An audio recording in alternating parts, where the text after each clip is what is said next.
Bienvenue sur Good Visa, le podcast pour prendre soin de soi et découvrir le monde.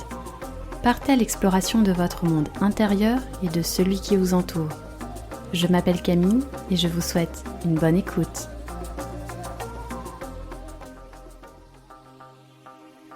Cap sur un voyage intérieur. Dans cet épisode, je reçois Sébastien Destremaux, skipper et navigateur. En 2022, Sébastien part en Papouasie-Nouvelle-Guinée pour une mission humanitaire. L'objectif, vacciner le plus grand nombre d'enfants contre toutes sortes de maladies infantiles. Cette expédition à l'aide d'un peuple oublié va être un franc succès. Sébastien va partager avec nous les enseignements tirés de la culture papou, avec notamment l'importance de ralentir et de prendre le temps. Naviguant avec passion depuis son plus jeune âge, Sébastien a participé à 2 reprises au Vendée Globe. Bien plus qu'une aventure sportive autour du monde, Sébastien prend le large pour un véritable voyage intérieur à chaque fois. Aller au bout de ses rêves et se laisser porter par ses émotions, il partagera avec nous comment la navigation l'a transformé. Je ne vous en dis pas plus et je vous souhaite une bonne écoute. Bonjour à tous, bonjour à toutes, bonjour Sébastien. Bonjour. Comment vous sentez-vous aujourd'hui ? Parfaitement bien. Il fait beau, il fait chaud, parfaitement bien. Ben parfait. Mais écoutez, j'aime bien commencer par expliquer comment les invités se retrouvent dans le cadre de l'émission. Donc en fait, dans votre cas, c'est vrai que j'avais même pas pris le temps de vous expliquer. En toute honnêteté, je vous connaissais de nom par rapport aux informations, mais c'est vrai que j'avais jamais lu vos livres. Et un jour en librairie, je tombe sur le premier et je vois écrit donc Seul au monde, on va en parler après sur la navigation sur le Vendée Globe, et je vois écrit Voyage intérieur.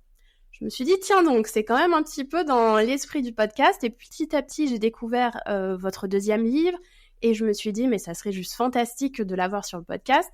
Donc, un peu comme toujours, j'y suis allée un petit peu au culot, et ça a marché, vous avez accepté mon invitation, donc encore merci de prendre le temps. Un plaisir. Est-ce que vous voulez bien commencer par vous présenter avec vos propres mots pour celles et ceux qui ne vous connaissent pas ? Alors, Sébastien Destremaux, je suis un ancien régatier professionnel. J'aime plutôt dire mercenaire de la voile, parce que mon métier pendant 25 ans, même si mercenaire, c'est un mot un peu sévère, pendant 25 ans, j'ai participé à toutes les épreuves qui comptent un bateau et un parcours, que ça aille de la Coupe de l'Amérique aux Jeux Olympiques, en passant par Sydney Hobart et un peu partout dans le monde. J'étais dépêché dans des équipes n'importe où, et mon métier, c'était d'essayer de faire le mieux possible avec les bateaux sur lesquels on m'invitait. Donc c'était mon métier, et c'est pour ça que j'appelle ça mercenaire, parce que c'est vraiment un job où on arrive quelque part, n'importe où, et on monte sur un bateau, et notre job, c'est de faire en sorte que cette équipe performe. Alors, on gagne pas toujours, hein, mais heureusement, on gagne de temps en temps quand même. Ça a duré 25 ans, jusqu'en 2010, où j'ai basculé dans le journalisme. Ma carrière sportive commençait à être derrière moi. Et jusqu'en 2010, où j'ai basculé dans le journalisme. Et pendant quelques années, j'ai parlé, au lieu de participer aux épreuves, j'en parlais. J'ai fait ça pendant 6-7 ans. Et voilà, et ensuite, ça a été le Vendée Globe, un truc qui n'était pas prévu. Quelle idée. Ouais, j'ai une idée un peu saugrenue. Non, en fait, le Vendée Globe, c'est quelque chose que je regardais avec beaucoup de respect et d'admiration pour ceux qui participaient à cette épreuve-là. Parce que la voile en solitaire, la voile océanique, c'est pas mon métier. C'est comme, moi j'étais plutôt un gars qui fait le 100 ou le 200 mètres, un pistard qui fait des courses très courtes, qui est très encadré. Dans une équipe de la Coupe de l'Amérique, on est 120 ou plus. On navigue quelques heures et encore, et puis ensuite on a un petit rôle sur le bateau, ou un grand rôle, mais enfin ça reste un pion parmi 120.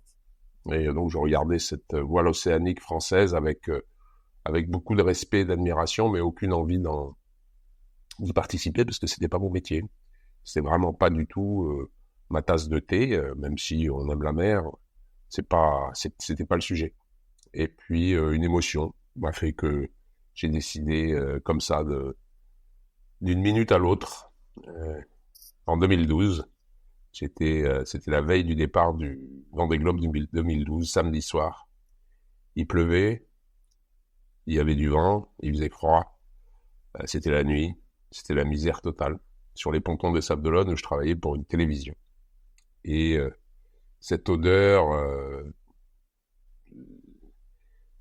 très particulière qui existe sur les pontons de départ en course, mais aussi les pontons de marins-pêcheurs qui partent en longue campagne, ou bien la Marine nationale quand ils partent aussi.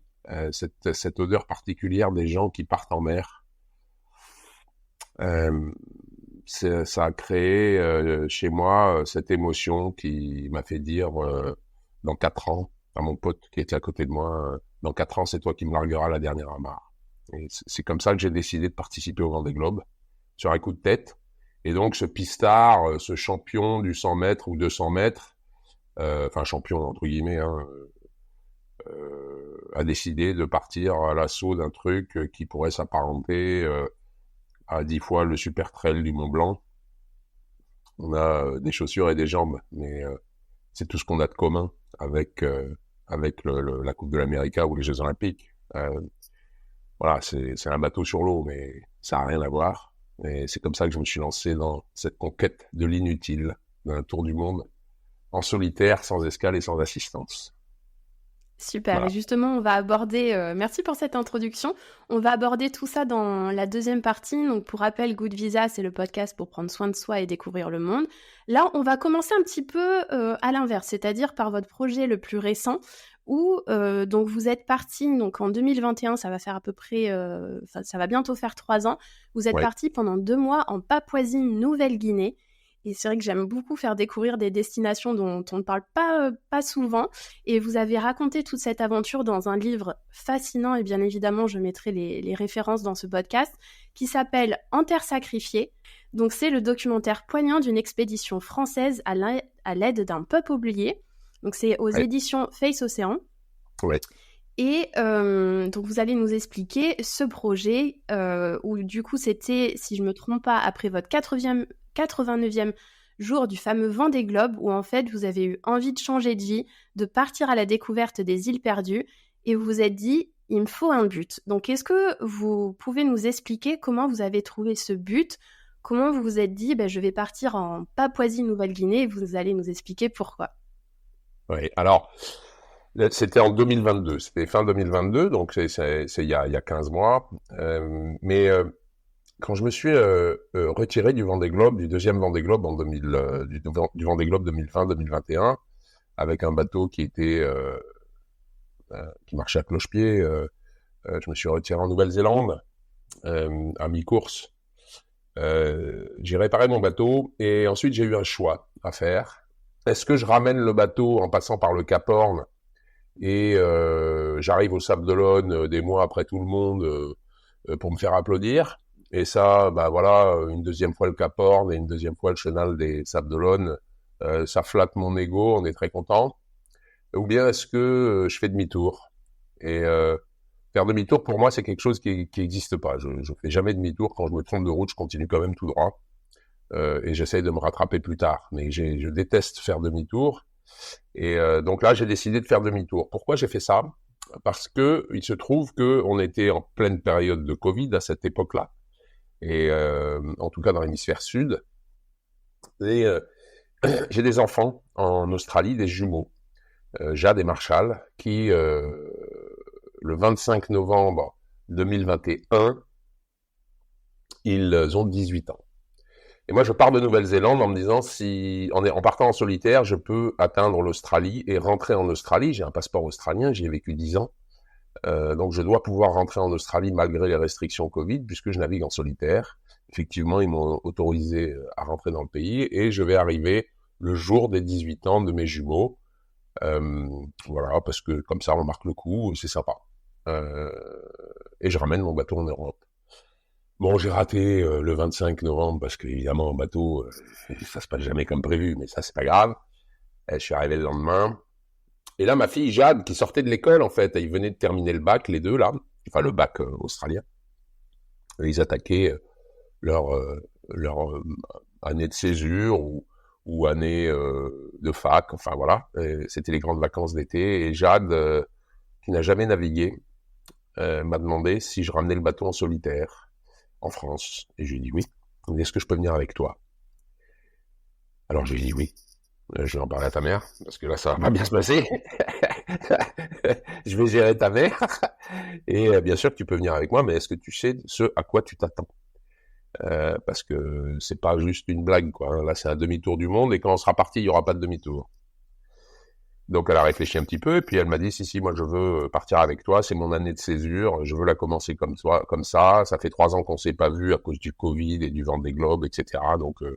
Donc, je veux partir avec toi et attaquer mon année de césure avec toi. Et donc, on est parti le 13 décembre 2021 de Perth, en Australie, et on a mis 68 jours pour ramener le bateau à Toulon. 68 jours en tête à tête avec ma fille Jade, dans un bouquin qu'on a appelé La Route de Jade, paru chez XO. Et c'est vraiment un vrai cadeau que le Vendée Globe m'a fait. Comme quoi, quand il y a une porte qui se ferme, il y en a toujours une autre qui s'ouvre quelque part. Il suffit de la trouver. Et là, ça mérite tous les Vendée Globe du monde de pouvoir passer 2 mois et demi en mer, en tête à tête avec sa fille de 18 ans, qui découvre la vie, l'après-école, et qui va se lancer, elle sait pas encore très bien dans quoi, et elle va commencer par faire un demi-tour du monde à la voile. Et en plein milieu de l'océan, elle m'a dit, c'est dingue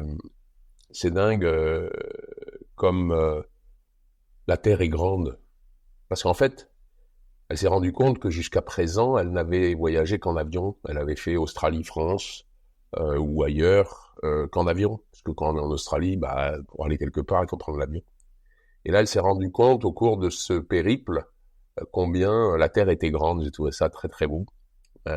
Voilà. Et donc, en arrivant à Toulon, le 1er mars 2022 à 3h27 du matin, me semble-t-il, de mémoire, 3h du matin.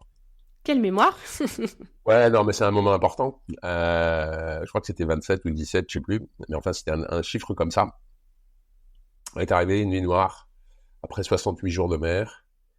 Et on m'a posé pied à terre, et je me suis retourné. Et j'ai dit merci à mon bateau qui s'appelle Merci. Merci de m'avoir fait vivre ça, d'avoir fait vivre toute cette aventure, que ce soit le Vendée Globe et cette route de Jade. Parce que c'était une chance exceptionnelle d'avoir pu vivre ça. Mais ça voulait dire aussi la fin d'une page, d'un bouquin, d'une histoire, qui était que je me suis rendu compte qu'avec le Vendée Globe, certes, on parle à beaucoup de gens, énormément de gens qui regardent le Vendée Globe et qui regardent votre histoire ou une autre, peu importe, toutes les histoires des skippers sont passionnantes. Mais prendre une personne par la main et l'amener quelque part, alors, a fortiori votre fille, bien sûr, mais prendre une personne par la main et l'amener quelque part, c'est quand même autre chose. Et en mettant pied à terre cette nuit-là, on s'est dit avec Jade, c'était une semaine après le début de la guerre en Ukraine, et on s'est dit avec Jade, c'est Jade qui m'a dit d'ailleurs, tiens, papa, t'as un van, non? T'as toujours ton van? Ouais, j'ai mon van, ouais. Tu veux pas qu'on aille en Ukraine et qu'on aille apporter des couvertures et des trucs et des machins? Ouais, on va faire ça, ouais. On va partir tous les deux. Et puis en fait, on n'est pas partis tous les deux. Le temps de monter l'opération, on est parti à 16. On est parti à 8 camions, 40 mètres cubes de matériel, et on a ramené 25 réfugiés qu'on a mis à l'abri ici à Toulon, des femmes et des enfants. Donc on était vraiment quelques semaines après le début de la guerre, et tout le monde partait, tous les Ukrainiens et Ukrainiennes partaient de leur pays, fuyaient leur pays. Alors nous, on n'en a pas ramené beaucoup, on en a ramené 25. Mais c'était déjà, pour nous, très important. Je me suis, pour ça, on s'est quand même très appuyé sur Marine Bayer, qui, ensemble, on a monté cette opération, c'est une ancienne militaire. On a monté cette opération, qui était un gros truc pour nous, un tout petit truc pour la guerre qui avait lieu. 8 petits camions, 40 mètres cubes, des couvertures et des machins, c'était rien du tout. et 25 réfugiés ramenés, c'était rien du tout aussi, mais pour nous, c'était important de le faire. Et on a commencé comme ça dans l'humanitaire. Et à partir de là, on s'est dit que, moi, je me suis dit, après cette conquête de l'inutile, qui est de tourner autour du monde en bateau à voile, j'ai envie de passer à l'utile. Et l'utile, ça a été de lier la passion de Marine Bayer pour le soin et pour les îles du Pacifique, et ma passion de la mer et de la découverte de nouveaux pays, et notamment les îles du Pacifique. Seulement, moi, il me faut un but pour aller quelque part. Je suis pas capable d'aller quelque part en balade. Je sais pas faire de balade. Je fais jamais de balade en bateau. Bien que j'ai passé des mois et des mois sur l'eau, je ne me balade pas en bateau, je vais quelque part. Et donc, on s'est bien mis d'accord avec Marine pour utiliser ses compétences de soignante et de militaire et d'ex-militaire, et mes compétences de navigant et de soif de découverte de pays lointains. Et voilà, au départ, c'était pas prévu d'aller en Papouasie-Nouvelle-Guinée, c'était prévu d'aller ailleurs. Mais encore une fois, c'était dans le Pacifique, la période Covid, donc c'était compliqué. Il y avait encore des pays fermés. Voilà, on devait d'abord aller au Vanuatu. Bon, finalement, on nous a aiguillés et orientés vers la Papouasie-Nouvelle-Guinée, qui était un pays qui pouvait nous accueillir à cette époque-là. Et on a monté cette opération, qui a été une grosse opération, qui a duré plus de 2 mois dans les pays, dans les îles, mais complètement perdues de Papouasie-Nouvelle-Guinée. Là, c'est des îles qui sont visitées par personne. Alors, évidemment, ils n'ont pas d'électricité, hein. Bien sûr, ils n'ont pas de gaz, ils n'ont pas de toilettes, ils ont rien. C'est des villages faits de bambou, ils vivent au bord de la mer, et quand ils ont faim, ils cueillent une mangue, et ils mangent la mangue, ou ils vont pêcher un poisson, et puis c'est tout. Il n'y a pas de circulation d'argent. L'argent n'existe pas. Ils payent encore les autres tribus avec des coquillages. Enfin, c'est un pays de fou, quoi. Alors, on parle pas de Port Moresby, la capitale. La capitale, c'est occidentalisé, bien sûr. Mais là, on parle des îles perdues de Nouvelle-Irlande, qui sont l'extrême nord-est de la Papouasie-Nouvelle-Guinée. Et après ces îles-là, il n'y a plus rien, quoi. C'est le Pacifique. Donc ces gens-là, ils vivent pas du tout dans la misère, d'ailleurs. Enfin, pour nous, c'est la misère, mais pour eux, c'est pas le cas. Et on leur a apporté, comme ça, une équipe médicale, des soins médicaux, et principalement une campagne d'immunisation contre les maladies infantiles, que nous, on connaît plus ces campagnes, parce que c'est fait de manière complètement automatique. Nos enfants sont vaccinés quand ils en ont besoin, quand c'est nécessaire. Alors, je parle de variole, rubéole, rougeole, d'été polio, etc. Il y a 11 ou 13 vaccins qui sont administrés de manière parfaitement automatique dans notre mode occidental, et qui ne le sont pas là-bas. Et donc, on a apporté ces vaccins dans ces îles, au moyen d'un bateau, avec des frigos, avec une équipe médicale de 17 personnes, qu'on a monté de toutes pièces. On a négocié avec le gouvernement, on a fait financer cette opération par le gouvernement français. Ça a été un bazar complètement dingue de monter cette opération. Et voilà, donc c'était une très très très belle aventure, qui depuis s'est répétée, qui a eu lieu à nouveau en fin d'année dernière. Parce qu'en fait, l'idée avec Marine, c'était, elle est de Nouméa, de Nouvelle-Calédonie, et l'idée c'était que avec mon association, on monte ensemble ce projet pour qu'ensuite elle puisse le récupérer et le pérenniser dans le Pacifique, parce que moi j'habite pas dans le Pacifique, j'habite en France. Donc c'était une opération commune,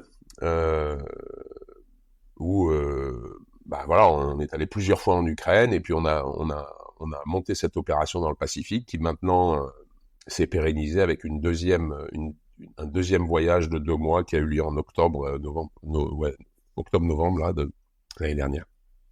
Et j'espère que ça aura lieu tous les ans, pour aller immuniser tous ces enfants et apporter des soins et aux mamans et dans ces pays perdus où la Papouasie-Nouvelle-Guinée, c'est un pays qui c'est la 3e forêt primaire du monde, mais c'est aussi un pays qui a été tellement isolé depuis des millénaires que dans certaines régions de Papouasie-Nouvelle-Guinée, ils ont découvert la roue que nous, on a découvert il y a 4000 ans.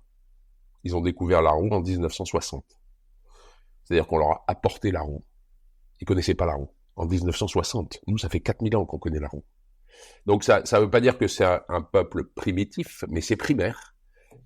Et donc, ils n'ont pas eu accès, de par la topographie du pays, ils n'ont pas eu accès à ce mélange des civilisations qui a fait que la roue s'est propagée partout, l'acier, enfin, tout ce qu'on a, quoi. Puis alors, parlons pas des avions et des voitures et des banques et des routes et des maisons, hein. Tout ça, ils étaient à des années-lumière de penser que ça pouvait exister parce ils vivaient dans leur tribu, dans leur pays. Et voilà. Et de temps en temps, comme ça, ils voient arriver un bateau médical. Et ils savent pas très bien ce que c'est qu'un bateau, en fait, hein. En tout cas, des bateaux de cette taille. Et voilà, c'est beau. C'est chouette de participer à ce genre de choses. Effectivement, ce que vous me dites par rapport à ces tribus un petit peu éloignées, en me renseignant, j'ai vu qu'il y avait encore la tribu des hommes arbres, les Korowai, où c'est un groupe ethnique qui vivent dans les régions très reculées, haut dans les arbres, avec des cabanes extraordinaires perchées à des mètres et des mètres de hauteur. Et effectivement, ils ont été en contact pour la première fois avec le monde extérieur dans les années 1970. Donc Ouais. c'est vrai qu'entre ce que vous racontez, cette histoire, c'est incroyable C'est fou, hein. de se dire ça. Et pour faire un petit rappel, on va dire un overview de la Papouasie-Nouvelle-Guinée pour que les auditeurs et auditrices puissent resituer. Donc c'est le pays le plus grand et le plus peuplé du Pacifique, au nord de l'Australie. Ça se partage l'île de la Nouvelle-Guinée avec l'Indonésie. C'est la 2e plus grande île du monde après le Groenland. Donc si on regarde sur Internet, on va voir des plages de sable blanc, la mer turquoise avec les fonds marins remarquables, des volcans actifs, des montagnes couvertes de jungles épaisses. Et de ce que je lisais aussi, j'ai l'impression que c'est ce que vous expliquez aussi, donc c'est plutôt un voyage pour, on va dire, les adeptes d'écotourisme, pour se retrouver dans une nature préservée, cette culture authentique. Ça va pas être les grands hôtels, mais vraiment des petits établissements, et vraiment aller chercher cette culture. Et par rapport aussi aux chiffres, j'ai été étonnée de savoir que c'était autant habité que ça, parce qu'il y a quand même plus de 9 millions d'habitants et 80% de la population du Pacifique insulaire. Et vous le mentionnez rapidement, c'est vrai que ce côté rural, en fait, il y a plus de 80% de la population qui habite dans les villages. Et dans votre livre, c'est fascinant parce qu'on vous accompagne tout au long de ce périple où vous allez de tribu en tribu. Et je voulais revenir aussi, avant qu'on rentre un petit peu plus dans ce côté rencontre avec les tribus, sur le constat que vous avez fait justement avec Marine par rapport à toute cette vaccination. C'est impressionnant parce que vous expliquez qu'il y avait une recrudescence de 80% des cas de rougeole, et l'OMS estime qu'un enfant sur 65 meurt d'une maladie infantile en Papouasie-Nouvelle-Guinée, soit 5 fois plus qu'en France.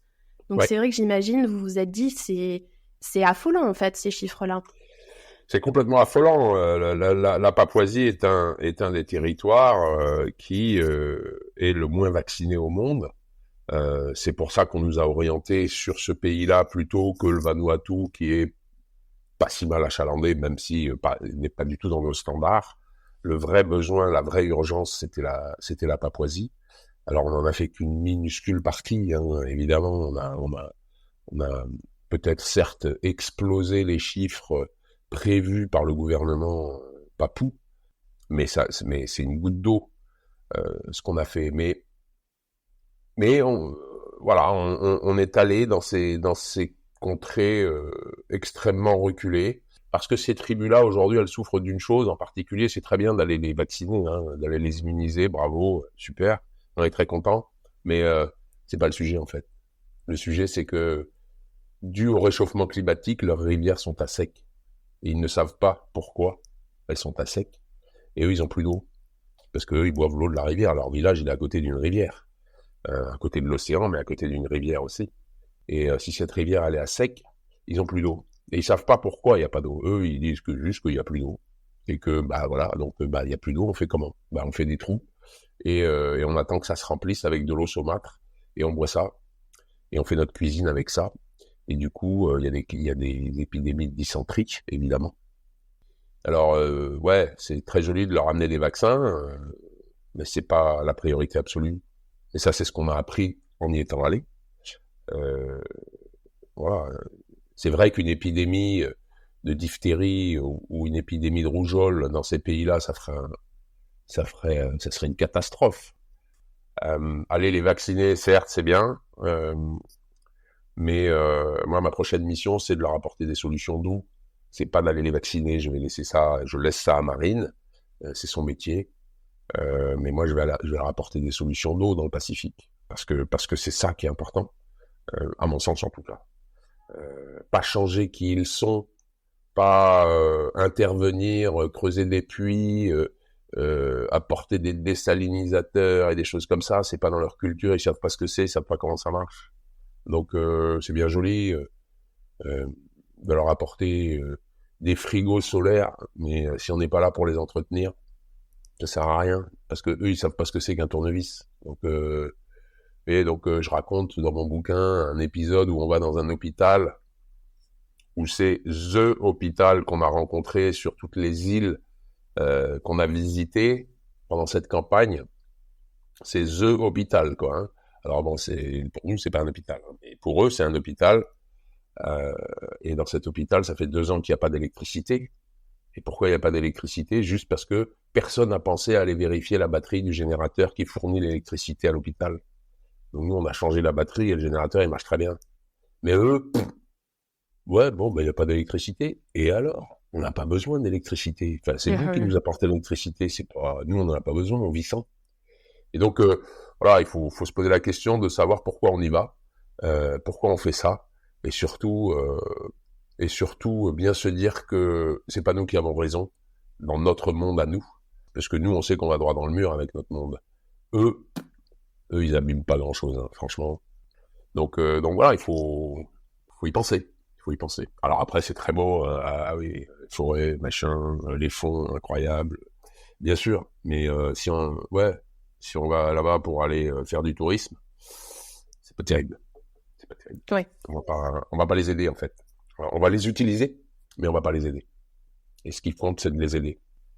Et c'est pour ça aussi que je suis contente de faire ce podcast dans le but de justement d'éduquer peut-être aussi un petit peu les gens, parce que par exemple, ça, on n'en parle pas beaucoup, cette nécessité ce manque d'eau en Papouasie-Nouvelle-Guinée, Ouais. par exemple, dans mes recherches, je l'ai absolument pas vu, c'est pas mentionné dans les infos, donc je trouve ça super important d'en parler. Et si vous voulez bien, j'aimerais bien qu'on revienne justement sur ce côté communication, isolement que vous avez pu découvrir au fil de vos stops dans les différentes tribus, puisque vous avez visité plus de 56 tribus en tout, si je ne me trompe pas.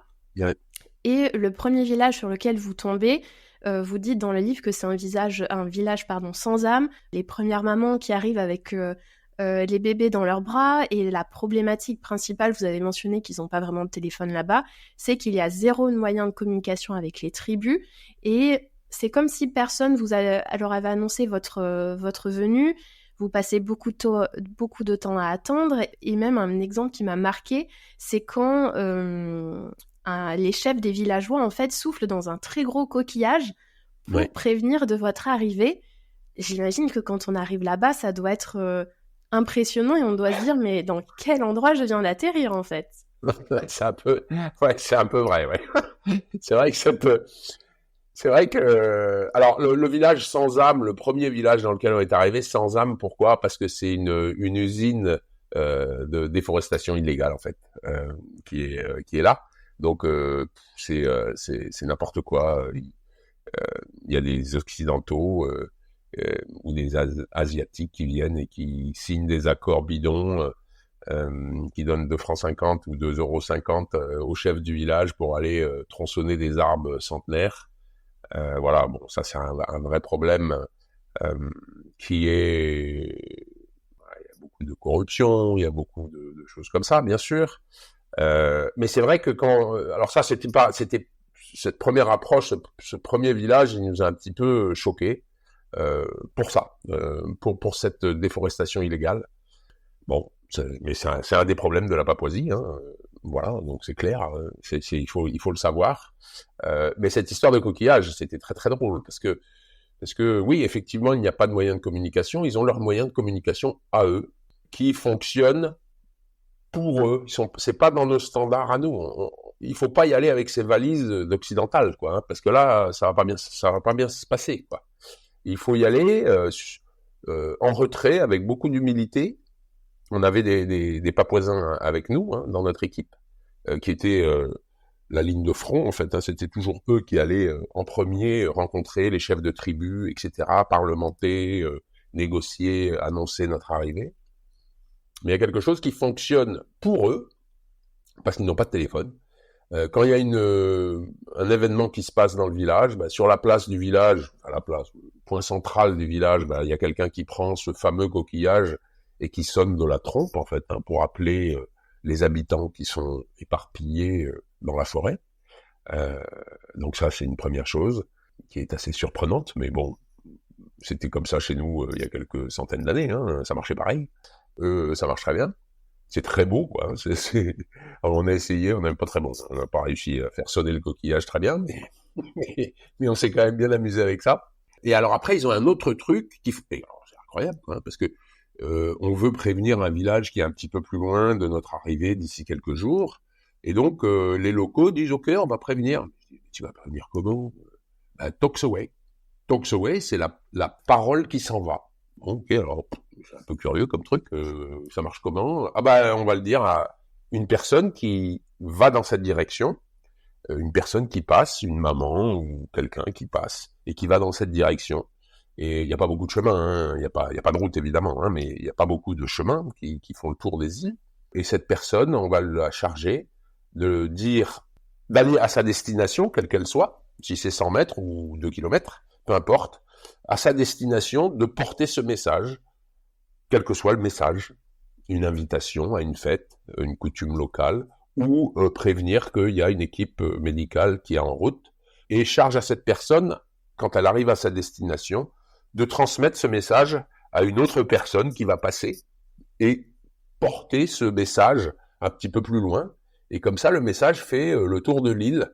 Alors il est peut-être un peu déformé, il n'y a pas de date, hein, ils savent pas quelle jour on est, ça marche pas comme ça, mais l'île est au courant qu'il y a une équipe médicale, par exemple, dans le coin, et que un jour ou l'autre, cette équipe médicale va passer, donc il faudra apporter les enfants pour qu'ils soient vaccinés, etc.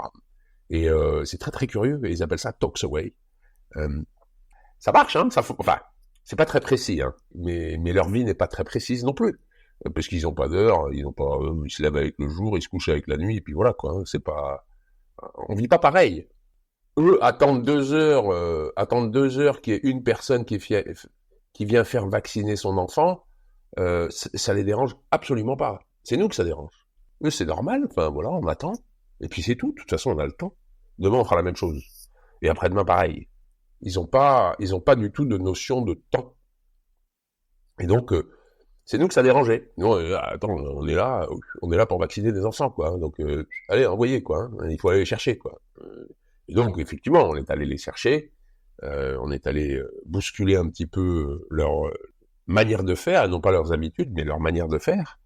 Et ce qui nous a permis d'immuniser un nombre incroyable d'enfants et d'avoir des problèmes énormes de logistique pour récupérer des vaccins, parce qu'il était prévu 1000 vaccins et on en a administré plus de 7000. Donc dans des contrées pareilles, c'est pas simple, hein. Si vous êtes à côté de l'Institut Pasteur, ça va être facile d'avoir des vaccins, mais quand vous êtes perdu dans une île là-bas, faire 7 fois plus ou 6 fois plus de vaccination que prévu, ça marche pas bien. Mais c'est difficile. Mais c'est grâce à cette méthode occidentale qu'on a réussi à avoir des chiffres aussi importants. Mais sans leur imposer quoi que ce soit, hein. C'est simplement, voilà, on a dépêché des gens en amont dans les villages, on leur a dit, voilà, on arrive demain, à midi, enfin, le matin ou l'après-midi, on sera là. Il faut que tous les enfants, toutes les mamans soient là à nous attendre. Parce qu'on restera pas comme ça sous un figuier à attendre que les gens viennent. On va rester 3 heures ou 4 ou peu importe, une journée. Et puis après, on part. Donc, si vous voulez immuniser vos enfants, c'est demain. Ou bien c'est après-demain, enfin, peu importe. Quoi. Et ça, effectivement, ça a fait vraiment un succès. Ça a fait le succès de l'opération et de ce voyage au niveau médical, j'entends. Alors, c'était aussi très important que ce soit un succès, puisque c'était la première fois que la France finançait une campagne médicale en Papouasie-Nouvelle-Guinée. Donc c'était très très important qu'on ait des bons résultats à fournir pour que ça puisse se pérenniser.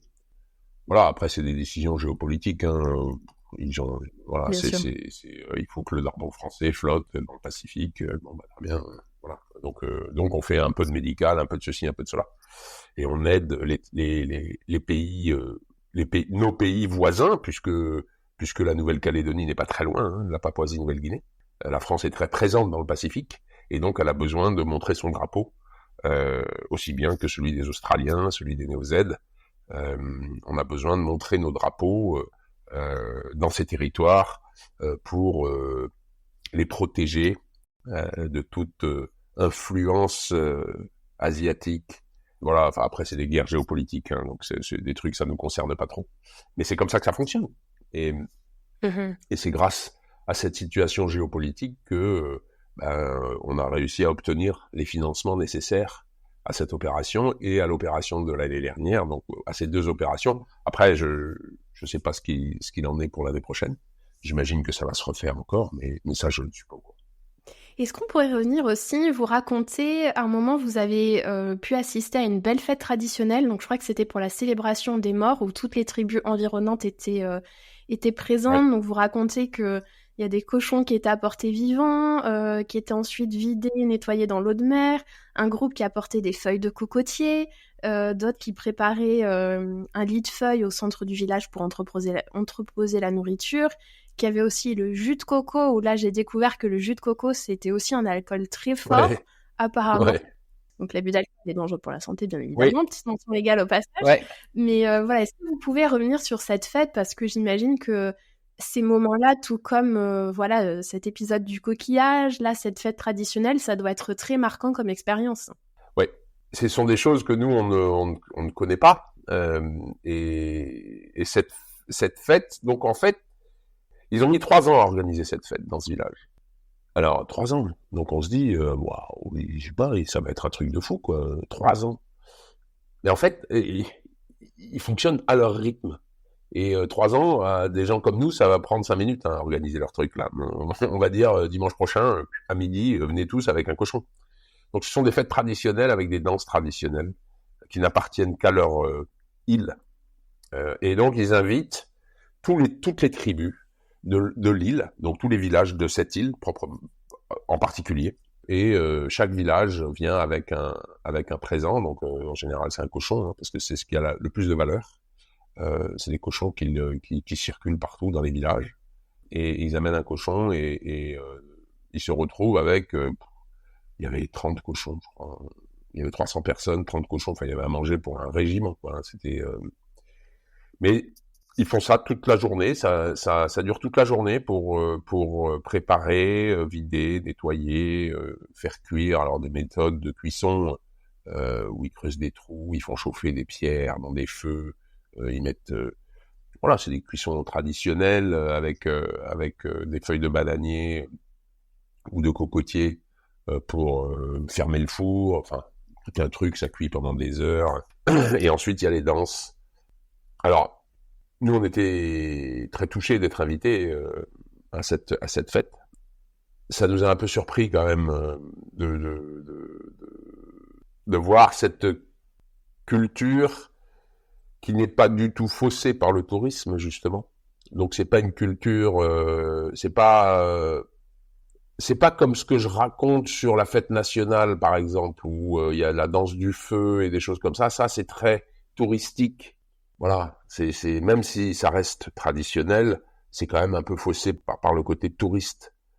Alors que là, pas du tout, quoi. Il y a pas de touristes, hein. C'est entre eux. Ils sont entre eux, ils font cette fête-là. Toute l'île est présente. Ils sont venus à pied, ils ont marché 2 heures, 5 heures pour venir jusqu'à ce village-là pour fêter les morts de ce village. On ne fête pas, comment dire, on ne célèbre pas la mort d'un enfant.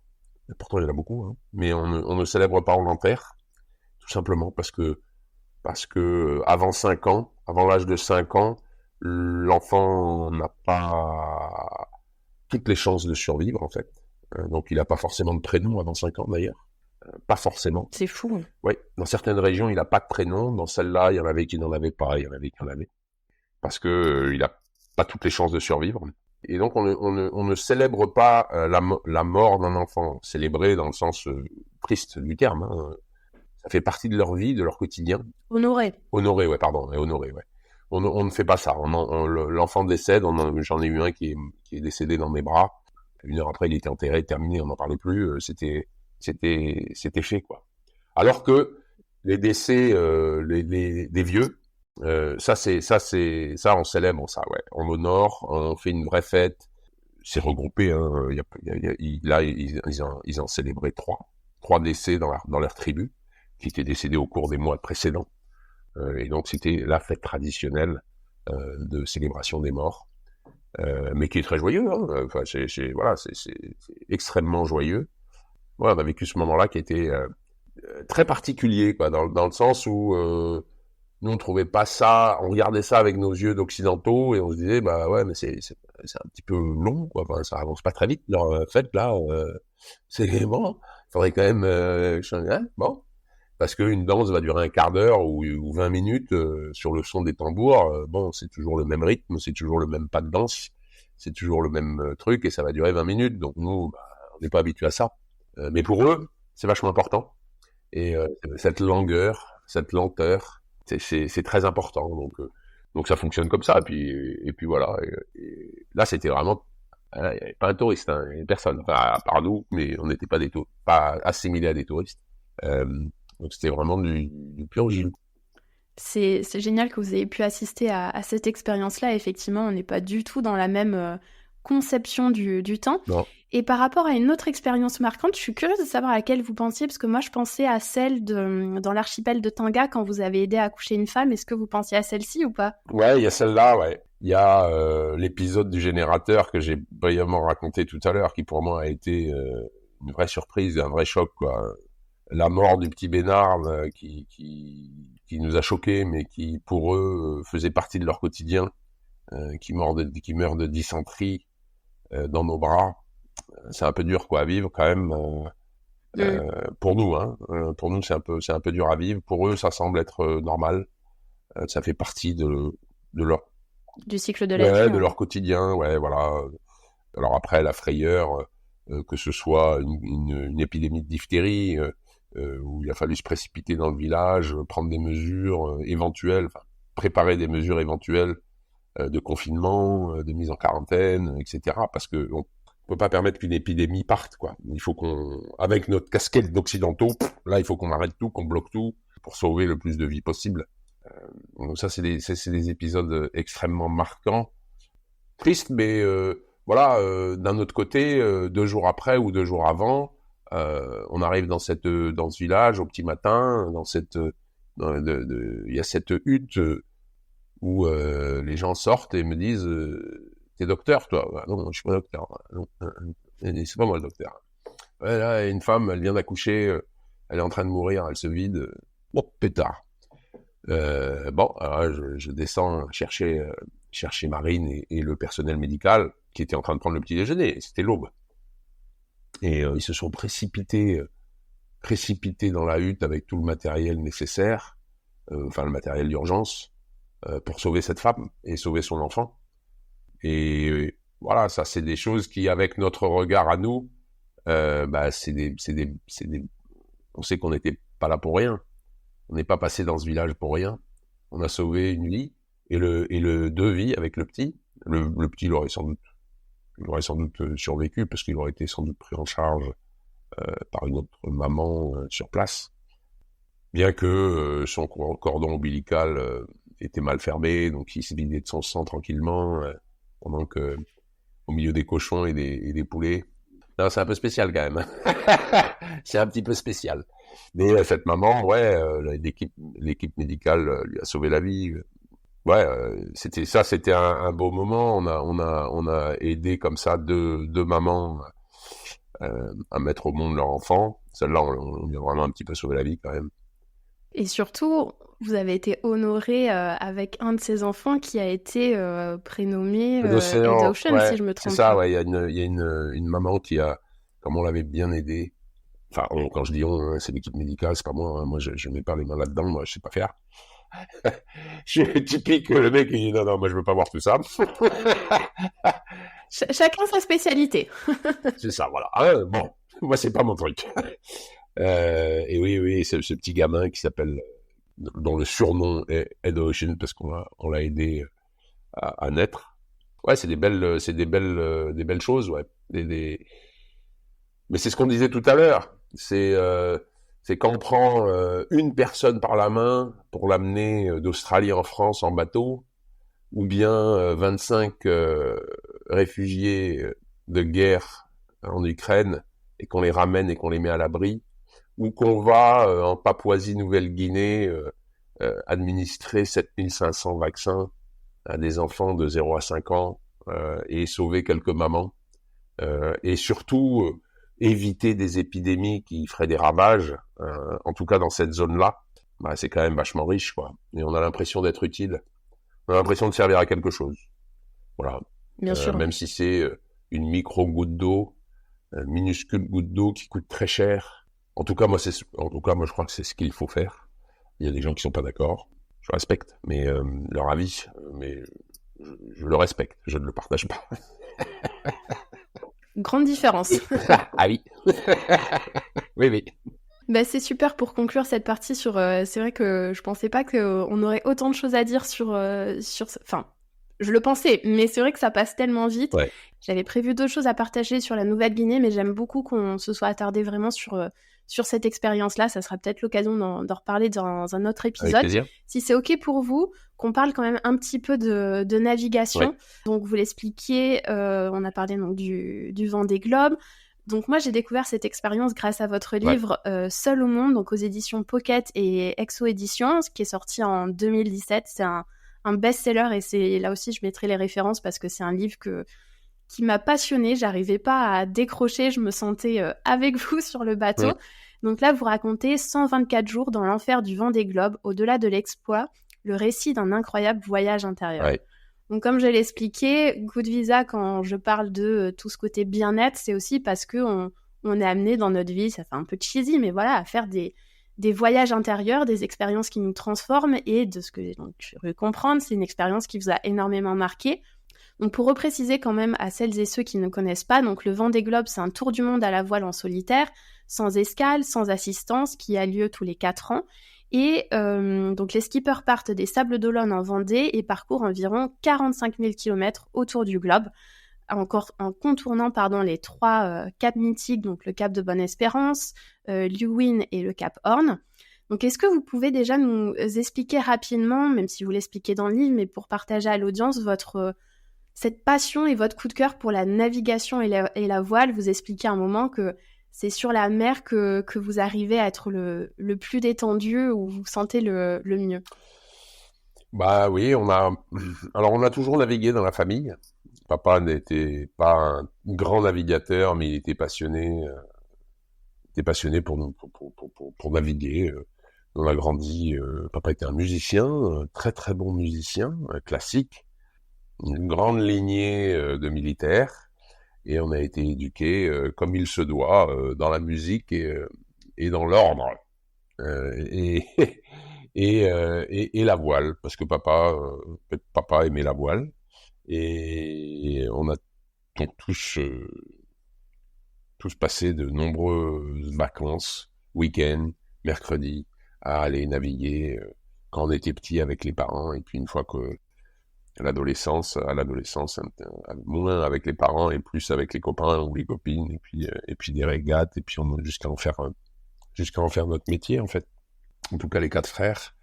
Ma sœur, elle, est devenue cantatrice. Donc, elle a pris le chemin de papa dans la musique.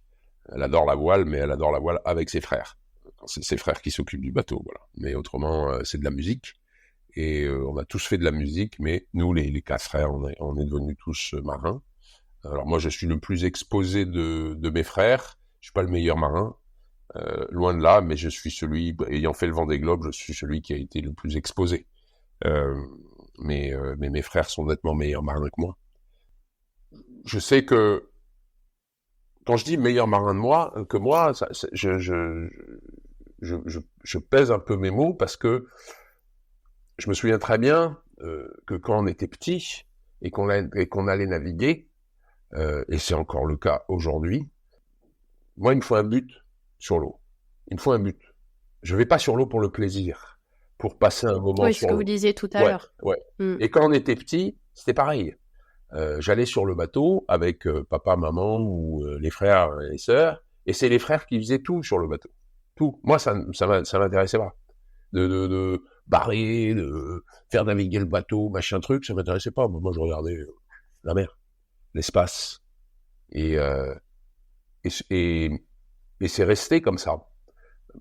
Parce que, pour moi, alors c'est extrêmement égoïste, hein, mais une fois que vous partez en mer, une fois que vous larguez les amarres, plus rien de la terre ne vous concerne. Ça ne vous concerne pas ce qui se passe à terre. Quand vous larguez les amarres, ce qui vous concerne, ce qui vous préoccupe, c'est ce qui est dans votre environnement immédiat. C'est-à-dire le bateau, vous, l'équipage éventuellement s'il y a un équipage, hein, bien sûr, mais bon, donc c'est poussé un peu à son paroxysme quand on est en solitaire. Mais il y a que ça qui compte. C'est le bateau, les éléments, le vent, comment il va changer, la mer, comment elle va changer, où est-ce que je dois aller, quelle direction je vais prendre, je vais tourner à gauche ou à droite, je vais changer de voile ou pas, je me couche ou pas, je dors, non, je répare, voilà. Il y a que ça qui compte. Tout le reste, ben c'est rester à terre en fait. Et ça c'est pas mal, mais c'est hyper égoïste. Hein. On est d'accord, hein. Hyper égoïste. Mais moi c'est ça qui me plaît. C'est ça qui me plaît, c'est de pouvoir s'évader comme ça, prendre. On dit que la voile est la meilleure école de vie pour les enfants, par exemple. Pourquoi ? Parce que un enfant, vous le mettez sur un optimiste, un petit bateau, là, les petites caisses à savon là, où tous les enfants ont appris à naviguer. Vous mettez un enfant de 6 ans, 7 ans, peu importe l'âge, sur un optimiste, il va entièrement prendre la responsabilité de ses actes et de ses décisions. Il va décider d'aller à gauche, d'aller à droite. Quand il va faire une fausse manœuvre, il va chavirer, ou il va faire je sais pas quoi. Et il est entièrement responsable de lui-même. Il est pas assisté, il n'y a pas maman, papa derrière qui sont là à lui dire fais comme ci, fais comme ça, etc. Et c'est hyper formateur pour des gamins de pouvoir faire de la voile en solitaire ou alors avec un pote. Ils vont travailler ensemble et ils vont comme ça mener leur bateau où bon leur semble. Ou alors on va leur dire bah tiens on se retrouve à la bouée qui est là-bas. Mais le chemin pour aller là-bas, c'est le gamin qui va le choisir. Personne va le choisir pour lui. Et ça n'existe pas dans la vraie vie. Parce que dans la vraie vie, même si on va faire du vélo, bah ouais, mais avec le vélo, il y a une barrière ici, il y a des voitures là, il y a un chemin, il y a voilà, il y a des contraintes. En mer, il y en a pas. Il y en a pas. Il y a moins de liberté. Ah ouais, à terre, il y a beaucoup moins de liberté. En mer, on est complètement libre de ses choix, complètement. Et ça, justement, vous en parlez beaucoup de la liberté parce que vous dites au début, pour participer à cette aventure du Vendée Globe, j'ai tout cédé, tout sacrifié, tout vendu. Aujourd'hui, je ne possède rien, ni carrière, ni chez moi, mais j'ai peut-être conquis le bien le plus précieux, ma liberté. Ouais. Et je trouve que c'est très puissant. Et pour vous, en fait, c'est quoi pour vous au final la liberté ? Est-ce que c'est comme ce que vous venez de nous expliquer, que du coup, on n'a plus de barrières, on est libre de faire ce qu'on veut un petit peu ? Oui, aujourd'hui, dans notre vie moderne, on a une multitude de contraintes, constamment. Il y a des stops partout, des feux rouges partout, des ronds-points partout, des règles de bonne vie, voilà, il y a des interdits de tous les côtés. En fait, on ne vit que avec des interdits. Et c'est que comme ça que la communauté va pouvoir vivre ensemble, d'ailleurs. Parce qu'autrement, Bien c'est sûr. l'anarchie. Je dis pas que c'est mal d'avoir ces interdits. Il les faut, mais merde, quoi. Enfin, bon, moi, ça va, quoi. C'est bon. Et j'ai pas envie de ces interdits-là. J'ai pas envie d'être un hors-la-loi non plus. Parce qu'il y a des gens qui disent, bah ouais, à ce moment-là, t'as qu'à faire ce que tu veux à terre.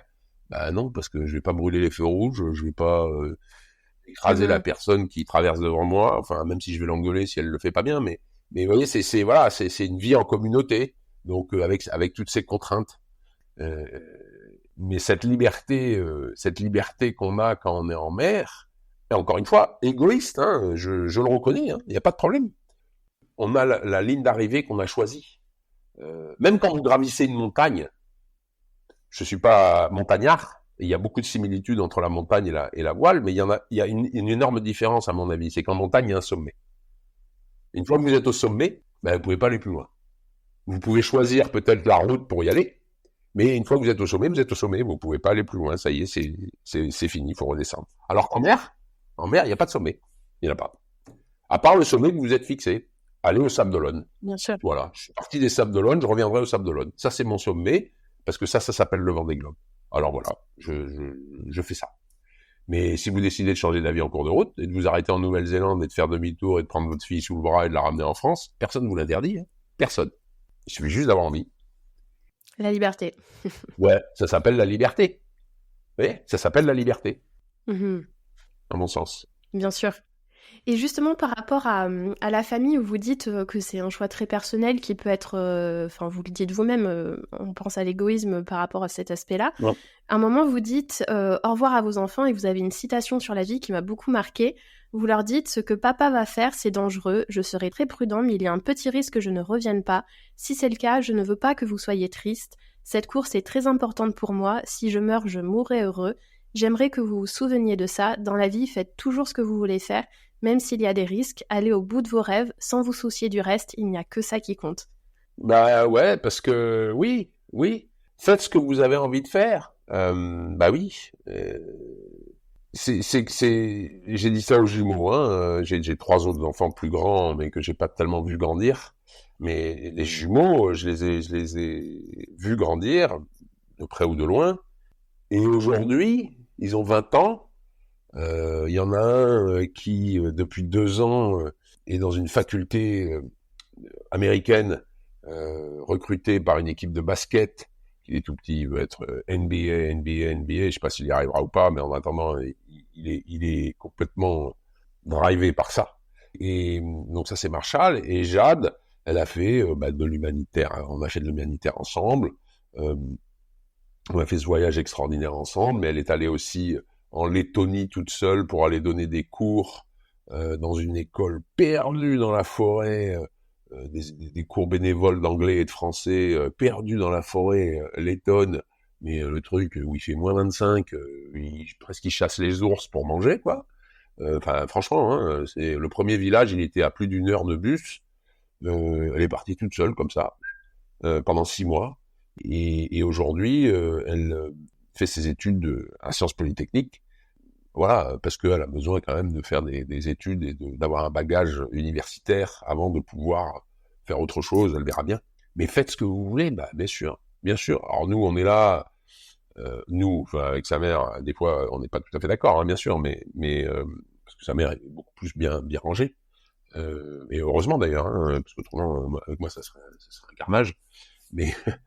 Mais ouais, faites ce que vous voulez, ouais, vivez vos rêves, ouais, bien sûr. Ah bah ouais, carrément. Et si demain tu veux changer le monde, vas-y, quoi. Vas-y, essaye. Vas-y. Si tu veux être joueur de NBA, vas-y, tu y arriveras. Super. Si tu y arrives pas, ça fait rien. T'auras essayé. Et si c'est autre chose après que tu veux faire parce que tu y es pas arrivé, que la NBA c'était trop, l'objectif était trop haut, la marche était trop haute, tu feras autre chose. Mais t'en as qu'une de vie, Il y en a qu'une. Alors, mène-la comme tu veux l'amener. Tu veux faire le Vendée Globe? Si, fais-le. Et qui c'est qui t'en empêche? C'est toi qui t'en empêche. C'est tout. Il y a que toi qui t'empêchera d'être joueur de NBA. Que toi. Ça veut pas dire que t'es mauvais si t'y es pas arrivé. Mais celui qui t'en empêche, c'est toi. Alors vas-y. Oui, On se met nos propres limites, en Ouais, fait. ouais. Moi, mon envie pour ces jeunes adultes qui ont 20 ans, c'est de leur ouvrir le plus possible le champ des possibles. Voilà. En gardant des valeurs, voilà. Jade, l'humanitaire, c'est important, ok. On va le faire, on va s'en occuper ensemble. On va partager ça et parce que je suis un parent et je peux t'aider. Donc allons-y, faisons-le ensemble. Moi, ça m'intéresse, donc feu. Marshall un peu moins parce que Marshall il est dans son truc de basket. Je peux moins l'aider, disons. Je peux juste le guider un peu sur les ambitions.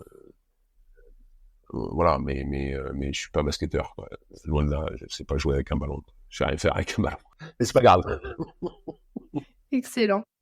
J'aime beaucoup aussi, à un moment, vous parlez, tout au long du livre, vous nous expliquez beaucoup toutes ces émotions qui surgissent, que Ouais. c'est, voilà, vous êtes confronté à vous-même dans ce voyage, et je pense que c'est la partie qui m'a le plus fascinée. Et à un moment, vous expliquez que quand vous êtes en mer, vous enlevez le verrou des émotions, que ça sort pas comme sur Terre. Est-ce que vous pouvez nous expliquer cela? Est-ce que c'est le fait que vous vous retrouviez seul, que personne ne peut vous voir si vous larguez les émotions? Comment ça se passe? Oui, mais c'est surtout ça, en fait. C'est surtout ça. En mer, de par l'isolement et la longueur aussi, hein, ça compte beaucoup, hein, la longueur du Vendée Globe euh, et cet isolement, on peut vivre et se laisser porter par n'importe quelle émotion. Il y a personne qui est là pour nous regarder et nous juger. Vous n'allez pas pleurer, vous n'allez pas pleurer dans la rue, quoi. Enfin, ça va pas être possible. On va vous regarder de travers. Donc vous n'allez pas le faire. Vous n'allez pas hurler parce que il y a quelque chose qui vous a énervé sur le bateau, je sais pas quoi. Vous n'allez pas pousser des cris. Vous n'allez pas faire ça. Vous n'allez pas chanter comme ça juste pour avoir envie de chanter. Alors qu'en bateau là-bas, là, dans le Grand Sud, il n'y a que les albatros qui vous regardent. C'est tout. Hein. Donc vous pouvez vous laisser porter par ces émotions-là et les vivre pleinement. Alors au début, je me souviens d'un truc. C'était pendant le premier Vendée Globe, peut-être 2-3 semaines après le départ, j'avais partagé quelque chose, un événement, et qui n'était pas un événement du bateau, du bord. J'avais partagé un avis sur un événement qui s'était passé à terre. Je ne me souviens absolument pas lequel, et c'est pas du tout le sujet. Et j'ai un copain, un très très bon copain, je l'appelle mon éminence. Il a regardé ce sujet, et il m'a appelé, et il m'a dit, Sébastien, les commentaires sur notre vie de terrien, on s'en balance. Complet. Ça ne nous intéresse pas, en fait. On s'en fout. Ça, c'est notre quotidien à nous.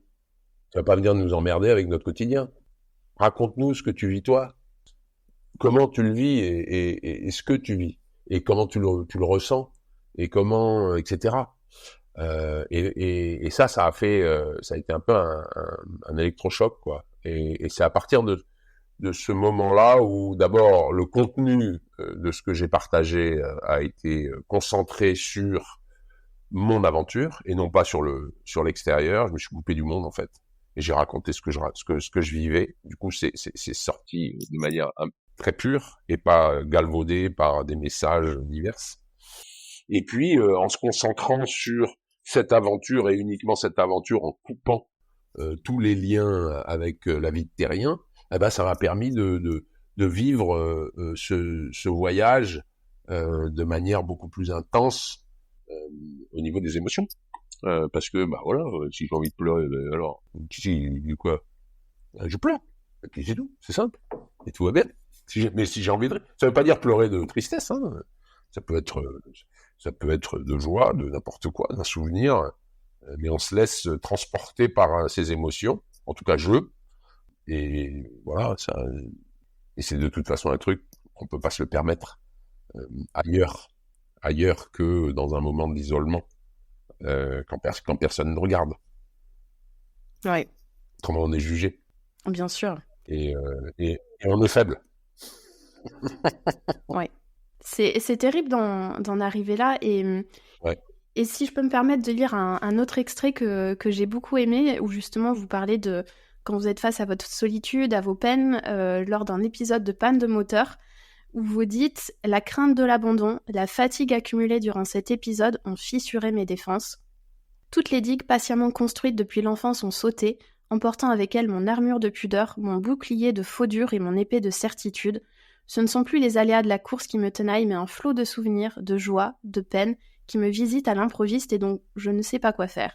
À chaque kilomètre que je parcours, ma vie défile, les nerfs à vif, je suis seule et nue face à moi-même. » Et ça, c'est vrai que vous revenez beaucoup sur ce côté où vous êtes en face de votre propre miroir, en fait, face à votre passé. Il y a beaucoup de... Ce que je peux préciser peut-être aussi dans le livre, c'est que vous alternez avec des passages de votre vie, vous racontez votre parcours, votre histoire avec votre père, et on sent effectivement que tout ça remonte quand vous êtes sur le bateau et que c'est un petit peu à vous de naviguer aussi justement avec toutes ces émotions. Ben oui, ça fait partie justement à partir du moment où on fait tomber ces barrières qui sont du regard des autres et qu'on se concentre sur son nombril avec son quotidien immédiat et son environnement de quelques mètres. Parce que moi je regardais autour de moi, c'est tout, ma ligne d'horizon, c'est tout ce que j'avais autour de moi. Donc c'est juste un petit bateau au milieu d'un océan. À partir du moment où on laisse tomber ces barrières qui sont le regard des autres, par exemple, du coup, on peut revivre tout ce qu'on a vécu jusqu'à aujourd'hui. On peut le revoir, on a du temps sur le Vendée Globe, 124 jours tout seul, on a du temps, ça va. On parle à personne, donc on peut se parler à soi-même et se remémorer plein de souvenirs d'enfance, plein de souvenirs de vie. Avec les émotions qui vont avec, que ce soit des joies ou des peines. Voilà, moi j'ai pas eu une enfance malheureuse, mais j'ai pas eu une enfance facile non plus. Voilà, parce que mon père était non pas sévère, parce que la sévérité on s'en moque. Il était pas sévère, mais mon père était injuste. Il traitait pas ses enfants avec justesse ou avec égalité les uns et les autres. Et l'injustice, c'est quelque chose qui, pour moi, n'est pas jouable. Voilà, on peut pas punir pour un même fait, on peut pas punir l'un plus sévèrement que l'autre. C'est pas possible. En tout cas, moi, c'est comme ça que j'ai vécu. Mes frères et sœurs l'ont pas vécu comme ça, bien sûr. Mais ils le comprennent et ils le savent. Moi, j'étais un vrai chien quand j'étais petit aussi. J'en méritais des tartes. Et il fallait peut-être justement m'en donner un peu moins que ce que j'en méritais. Je sais pas. Mais en attendant, cette injustice, moi, je l'ai vachement ressentie. Et donc, c'est ce que je raconte un petit peu dans Le Monde. C'est les relations avec mon père qui étaient des relations difficiles à cause de cette injustice et non pas pour ce que mon père représentait. C'est juste l'injustice qui était difficile à vivre et qui m'a beaucoup peiné. Voilà, c'est quelque chose dont j'ai l'impression d'avoir énormément souffert. Encore une fois, à tort ou à raison, c'est mon ressenti. Et je regrette un petit peu que justement dans ce livre, je regrette un petit peu de ne pas lui avoir assez pardonné en fait. Dans le livre, je parle, dans l'écriture du livre, je regrette de pas lui avoir autant pardonné que ce que je lui ai pardonné en fait. Voilà, je regrette de ne pas avoir écrit ça. Parce que sur le bateau, justement, vous avez senti, c'est ce que j'allais vous demander, est-ce que ça vous a permis de vous libérer un peu de tout ça et de passer l'éponge, on va dire, ou de plus lui pardonner? Ouais, enfin, c'est quelque chose qui fait partie de moi. J'ai pas de problème avec ça. On en parle encore aujourd'hui avec mes frères et sœurs. Je veux dire, voilà, moi j'ai une certaine distance et froideur envers mon père que eux n'ont pas. Et c'est pas un problème entre nous. C'est juste, ils savent très bien que moi j'étais le vilain petit canard avec mon grand frère. On était les deux vilains petits canards. Certainement avec raison, mais pas que. Et on n'était pas les plus gentils de la bande, de la fratrie, c'est sûr. Je regrette de ne pas avoir transmis dans ce bouquin le vrai niveau du pardon, en fait. Voilà. Parce que mon père, à la fin de sa vie, Je me suis occupé de lui, je l'ai aidé, j'ai passé du temps auprès de lui, sans que ce soit... vous avez vu comme vous m'avez fait chier, vous m'avez vu comme je suis sympa aujourd'hui. C'était pas du tout ça, c'était il avait besoin, j'étais là, je m'en suis occupé, point. C'était pas plus grave que ça. Mais je l'ai pas assez écrit dans ce bouquin, ça. Donc à cette lecture, on reste un petit peu trop sur un avis un peu trop noir. Vous voyez, une image un peu trop noire de mon père qui ne reflète pas exactement la réalité. Voilà. Mais bon, c'est comme ça. Ben c'est d'autant plus intéressant de le préciser maintenant, justement, pour celles et ceux qui le liront peut-être. Et j'aime bien aussi, il y a un moment, vous expliquez, c'est un vrai tournant, où vous expliquez que pour vous, le voyage intérieur que vous étiez en train d'accomplir a pris le pas sur l'aventure sportive. C'est quand votre fille Tiffany vous écrit et elle vous dit « C'est fou que ce soit quand on est le plus seul depuis très longtemps, quand on est en survie, qu'on se souvienne des choses vraies et les plus importantes dans votre vie. » Je pense que c'est mon préféré du livre, parce que là, vous dites que c'est vraiment un tournant, parce que là, vous cheminez vraiment dans ce voyage intérieur et tout est en train de prendre son sens. Oui, alors, c'est pas moi qui ai écrit cette réponse, c'est Tiffany. Oui, oui. Moi, j'ai décidé de lui écrire le jour de son anniversaire. J'étais au point Nemo, j'étais paumé dans plein milieu du Pacifique, et je lui ai écrit un message d'anniversaire avec avec ce que je ressentais, sans imaginer que, en espérant qu'elle allait me répondre, mais sans imaginer qu'elle allait le faire, parce que Tiffany, elle fait partie de la fratrie des 3 aînés, Florian, Romain et Tiffany, avec lesquels je n'ai pas partagé grand-chose dans leur adolescence. Et donc, recevoir cette réponse de Tiffany, ça a été une vraie joie, une vraie joie de voir que peut-être que elle grandissait aussi, elle avait 26 ans, et finalement elle ouvrait une porte sur la possibilité de se revoir. En tout cas, moi je l'ai pris comme ça, ce message, là-bas au fin fond du Pacifique. Et j'ai bien fait, puisqu'on se voit maintenant très régulièrement, qu'elle vient d'avoir une fille la semaine dernière. On la laisse se poser un petit peu, et ensuite on va aller la voir, puisqu'ils habitent dans le sud-ouest. Voilà. C'était un beau moment du Vendée Globe, de ce message reçu de Tiffany au point Nemo. C'est aussi un des trucs qu'a fait le Vendée Globe, hein, c'est ces grands-là, Florian, Romain et Tiffany, qui ont vu leur père à la télé faire une chose hors de l'ordinaire, et ils ont peut-être ils avaient grandi aussi, hein, encore une fois, hein, ça leur a pas fait de mal d'avoir ce regard-là, cette entre guillemets admiration. On a besoin d'admirer ses parents. Bien sûr. Moi, j'admirais mon père pour son côté artistique. Voilà, il y avait d'autres choses, je l'admirais pas, mais je l'admirais il faut admirer ses parents. Et donc là, c'était un truc pour eux qui a été admirable. Ça leur a fait beaucoup de bien. À tout le monde, au final. Ouais, c'est ça. Bah ouais, bien sûr. Ils ont, même s'il y en a, ils vont pas claironner sur tous les toits. Ce sont des choses qui leur ont fait plaisir. Ouais. Donc voilà. Donc pour ça aussi, le Vendée Globe, c'est pas mal. Mmh. Et il y a un aspect aussi, vous parlez par rapport à l'ennui. J'ai beaucoup aimé cette réflexion sur le fait que, donc sur le bateau, vous précisez que vous n'avez pas amené de livres, de musique, rien du tout. Ça m'a énormément surprise. Et vous expliquez que vous y trouvez quelque chose d'agréable dans cet ennui qu'on a un peu, même beaucoup perdu dans notre vie au quotidien.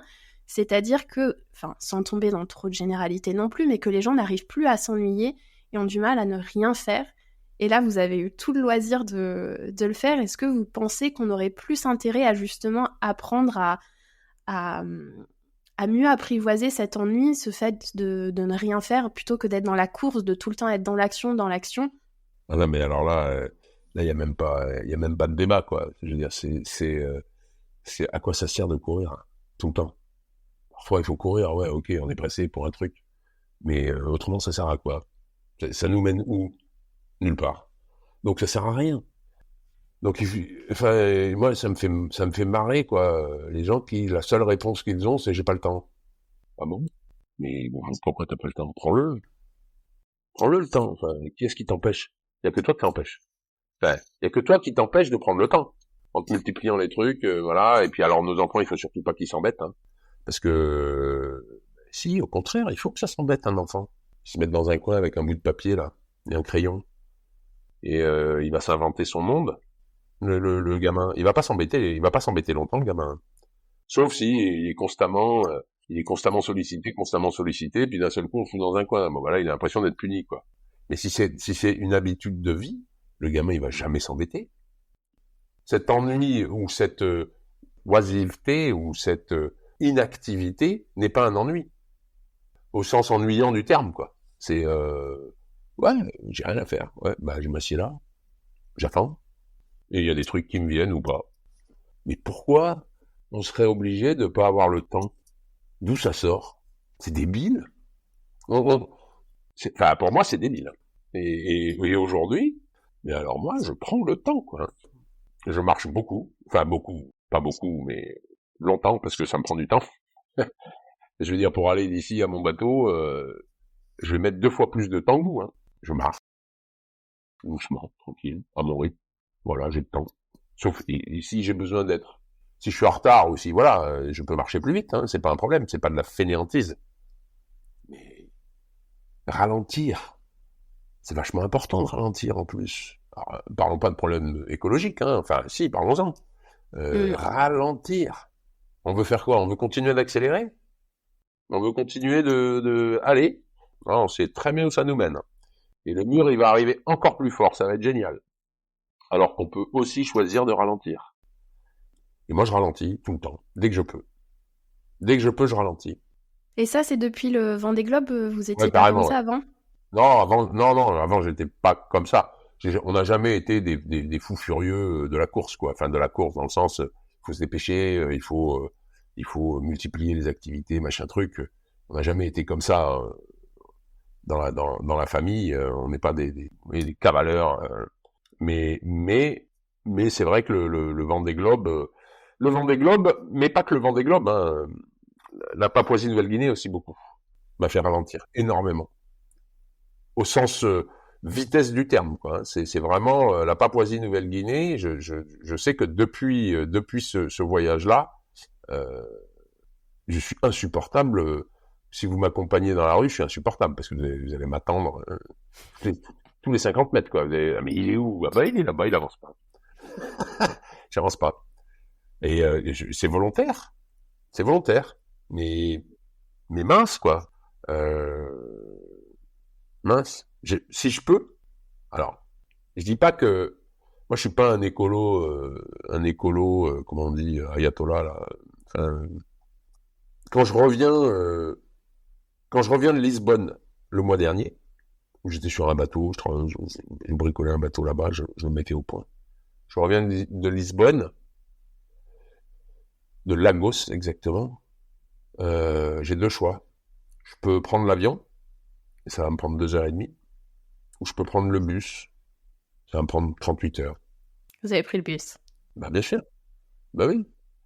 Alors, je dis pas, 15 jours avant, il a fallu que je fasse un aller-retour parce qu'il y avait un décès familial, il fallait venir aux obsèques, machin truc. Là, oui, j'ai pris l'avion, j'ai fait un aller-retour en avion, faut pas être con. Je peux pas passer une semaine dans le bus pour aller alors que je suis en plein boulot quelque part, quoi. Donc, soit je viens pas aux obsèques, soit je viens je fais un aller-retour en avion en 48 heures. Mais quand je reviens de Lagos le 1er janvier 2024, ça m'a pris 38 heures. Et c'était très bien. C'était très bien, même si c'était très long. Mais c'était très bien. Sauf si j'ai quelque chose à faire. Voilà, s'il y a un truc demain, j'y vais. Je prends l'avion. Oui, voilà. C'est-à-dire que, bien évidemment, ça à prendre avec des pincettes dans le sens où des familles qui ont beaucoup de contraintes, par-ci par-là, comme vous dites, quand il y a des événements familiaux ou ce genre de choses, on va pas dire, voilà, j'arrête tout, on fait comme on peut, mais c'est vrai que j'aime beaucoup cette idée de ralentir et je repensais, pour la petite anecdote, moi j'ai vécu à New York et je me suis rendu compte que justement vous parliez de votre vitesse en marchant. À New York, en fait, tout va tellement très vite, très vite, très vite. Et quand je suis rentrée en France, que ça soit ma famille ou mes amis, quand je marchais avec eux, ils me disaient mais pourquoi tu te presses autant ? Enfin là, on n'est pas pressé par le temps, pourquoi tu marches aussi vite ? Et je pense que j'avais vraiment intégré ce mode de fonctionnement-là, à se dire Ouais, c'est les États-Unis, je rentre un peu dans les généralités, mais time is ouais, money, ouais. il faut avancer, il faut aller vite. Hum. Et j'ai l'impression de retrouver un petit peu ça, à me dire des fois, je vais marcher dans la forêt et pourquoi je marche vite en fait ? Parce qu'il y a Hum. personne qui m'attend au bout de la forêt, quoi. Ouais, mais voilà, on a beaucoup de personnes euh, dans cette vie qui courent tout le temps, quoi, qui n'arrêtent pas de courir, qui n'arrêtent pas d'amener les enfants à 12 activités le mercredi.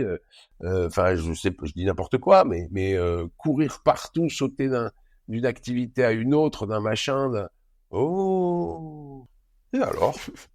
Oh, ça va pas, non?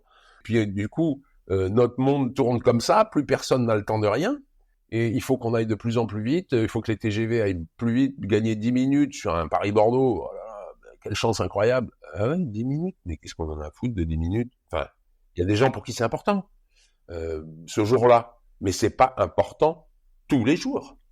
Sauf si on habite à Bordeaux, qu'on travaille à Paris, évidemment. Là, ça, les 10 minutes vont compter, mais il faut être con pour travailler à Paris quand on habite à Bordeaux, quoi. Ça, après, c'est un autre truc. Mais, vous voyez, on a plein de possibilités de pouvoir aller vite quelque part, si on en a besoin. Le reste du temps, on n'est pas obligé de courir. Mm. Et malheureusement, on sait très bien que cette course effrénée, on sait très bien où elle nous mène, encore une fois, hein. Donc, on fait pas de cadeau à la planète, là, hein, en voulant aller le plus vite possible. Vous voyez, qu'est-ce qu'on a besoin aujourd'hui d'enchaîner tous les pays du monde. Ah ouais, mais moi j'aime bien voyager. Ah ouais, t'aimes bien voyager. Ouais. Mais bien sûr, tout le monde va avoir envie d'aller. Si c'est pas une question d'argent, si c'est pas une question de temps, si c'est pas une question de rien du tout le monde va avoir envie de sauter dans un avion et aller visiter tous les pays du monde les uns après les autres et passer sa vie à faire ça. Donc évidemment, aller survoler, saupoudrer, tac. Ah bah hier j'étais à Bangkok, demain je serai, je sais pas où, à Sydney. Super, ouais, voilà, génial. Aujourd'hui, la planète, c'est pas sûr qu'elle apprécie qu'on aille prendre des photos au sommet du Corcovado, quoi. Enfin, qu'on aille au Brésil pour ça, quoi. On peut aller au Brésil pour aller aider les populations à je sais pas quoi faire. Peu importe, il y a plein d'endroits où on peut aller, servir à quelque chose, et prendre le selfie qui va bien devant la pyramide, je sais pas quoi. Ok, mais y aller que pour prendre le selfie, on n'a plus les moyens. La planète n'a plus les moyens de ça. Alors on peut se le permettre parce qu'on a des Ryanair qui font des allers-retours sur Marrakech pour 10 euros, mais donc financièrement on peut se le permettre, c'est ça qui est malheureux. Mais je suis pas sûr qu'on puisse se le permettre écologiquement. Mais bon, ça c'est la partie un peu chiante du truc. Non, mais je pense que c'était quand même important de le mentionner aussi. Donc pour clôturer un petit peu cette partie navigation, j'aimerais travailler pour clôturer cette dernière partie sur la navigation. Vous dites qu'au final, c'était pas l'histoire d'une course, mais une forme de victoire sur vous-même. Donc si vous deviez résumer en quelques mots cette victoire, ça a été quoi cette victoire pour vous ?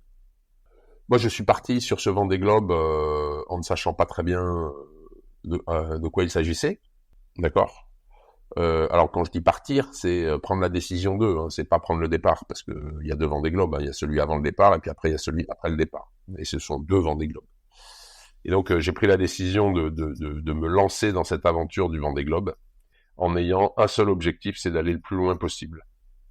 Aucune ambition sportive autre que d'aller le plus loin possible. Et une fois la ligne de départ franchie, bah, on ira le plus loin possible aussi, hein, parce qu'on part dans l'inconnu, de toute façon, donc on ne sait pas très bien jusqu'où on va aller. La seule chose qui m'a arrêté dans cette quête d'aller le plus loin possible, donc c'est savoir si j'en suis capable et donc aller le plus loin possible, la seule chose qui m'a arrêté dans cette quête d'aller le plus loin possible, c'est la ligne d'arrivée. Oui, parce que vous auriez aimé continuer en fait. Ben, est-ce que j'aurais réussi à continuer après 124 jours si la ligne d'arrivée avait été un peu plus loin? Est-ce que je serais allé à ce un peu plus loin? J'ai pas la réponse. Donc j'y suis retourné.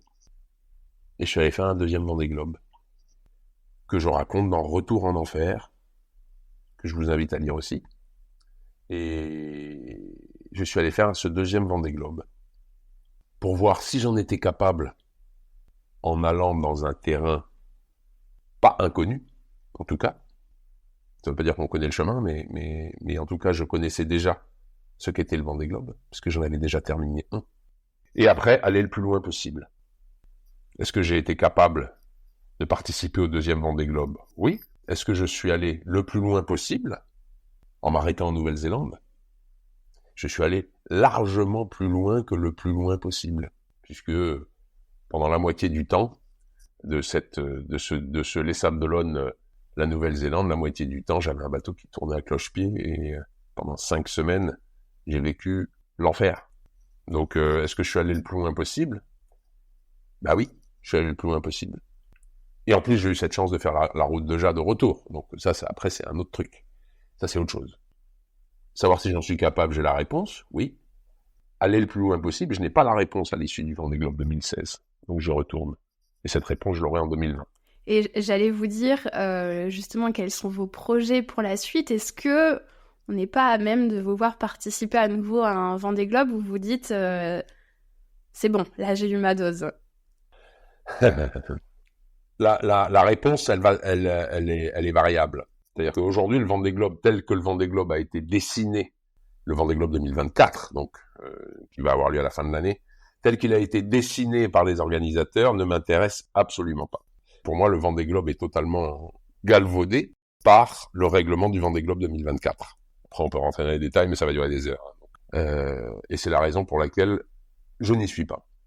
Maintenant, est-ce que le Vendée Globe 2028 sera du même acabit ou pas? J'espère que non. J'espère que le Vendée Globe va revenir à des valeurs un peu meilleures que celles qu'ils veulent montrer en 2024. J'espère. Beaucoup. Pour l'épreuve. Est-ce que du coup j'en ferai partie? Ça, c'est un autre sujet. Mais il n'est pas certain que je ne participe pas à une épreuve du genre du Vendée Globe. Il y a une autre épreuve qui est très belle, qui s'appelle le Golden Globe, qui est une course en solitaire autour du monde, sans escale et sans assistance, qui part des Sables d'Olonne, en alternance avec le Vendée Globe. Et c'est une course qui a lieu sur des bateaux de 10 mètres, qui a lieu à l'ancienne. Et donc sur des bateaux qui avancent pas un caramel. C'est fait à l'ancienne, avec pas de moyens électroniques, pas de moyens techniques, rien du tout. Et ça met 220 jours pour le plus rapide. Et ça m'intéresse. Et ça m'intéresse d'autant plus que ma fille Jade, qui après ses 68 jours de mer n'aime toujours pas le bateau. Elle, ce qui l'intéresse, c'est le voyage.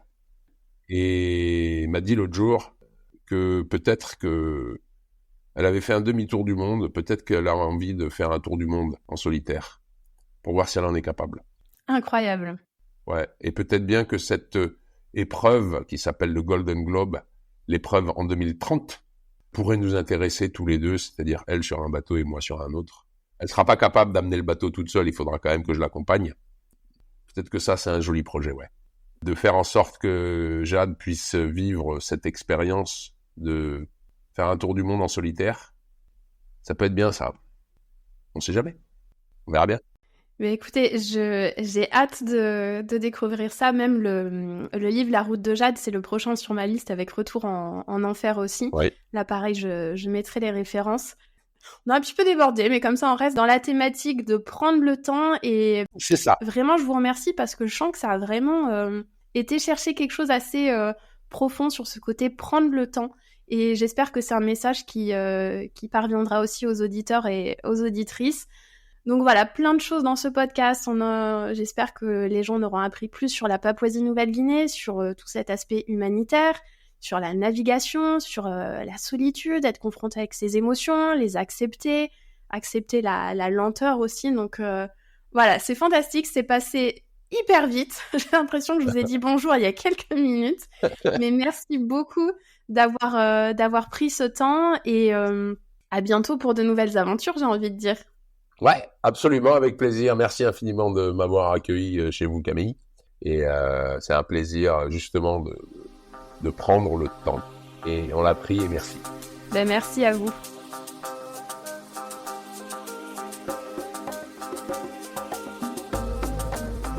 Merci à vous. Merci pour votre écoute. J'espère que cet épisode vous a plu et qu'il vous a permis de vous évader, de voyager, avec des pistes et des idées pour prendre soin de vous. N'hésitez pas à évaluer ce podcast et à le partager. À bientôt.